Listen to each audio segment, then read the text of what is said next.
Well, you heard the warnings. Everyone from burglars to lawmakers insisting that a newspaper's map of gun owners would only benefit criminals. And now, well, some say it's happened. Burglars hitting the home of a New York gun owner whose address was published in the Journal News. And police say the crooks went straight for the gun safe. New York State Senator Greg Ball joins us. Good evening, sir. Hey, Greta, how are you? Very well. I think it was on your website that you connected this burglary to this newspaper publication. You know, it's our understanding that the family feels that way, and Greta, like we said, I mean, this shouldn't come as a surprise. We've already heard from correction officers throughout the region that they have the inmates telling them that, hey, we know where your family is. We have victims of domestic violence, dozens now that have personally contacted our office. The abusers are back, the stalkers are back. They're using the interactive map, and I know it's been widely reported that criminals have said that they would use this map, and unfortunately, it looks like that's what's going on here. Okay, just so we're absolutely straight, though, there's no facts actually proving that to be. It's just the people's suspicion who are the victims of this attempted burglary or this burglary, right?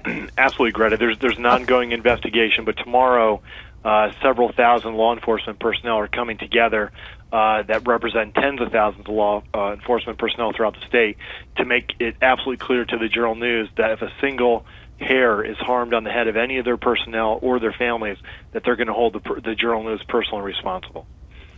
And you have introduced a bill or intend to?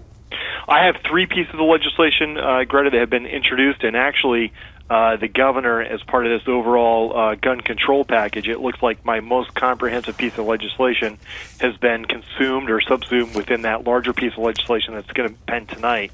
And it looks like we're going to have those privacy protections, so not only the Journal News, but other entities will never be able to do this again.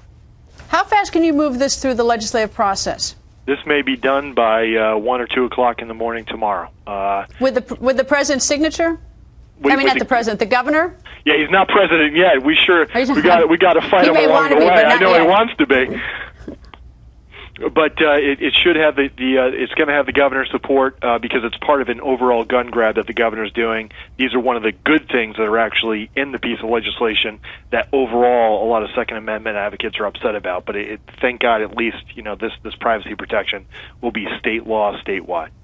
What I think is the most bizarre thing about this whole thing is that the information, at least from the clerk's office, was probably at least 25% incorrect or wrong to begin with. So that's even made this even a thornier question. Well, a lot of the information, state, county by county, is different, and thank God Putnam County had the intestinal fortitude to stand up, and there's going to be an ongoing legal battle. I still believe, and I'm not an attorney or legal scholar, but I do believe that the county had the right, because of an unwarranted invasion of privacy, to do what they've done. But the courts will have to be the final decider on that. State Senator, thank you, sir. Thank you.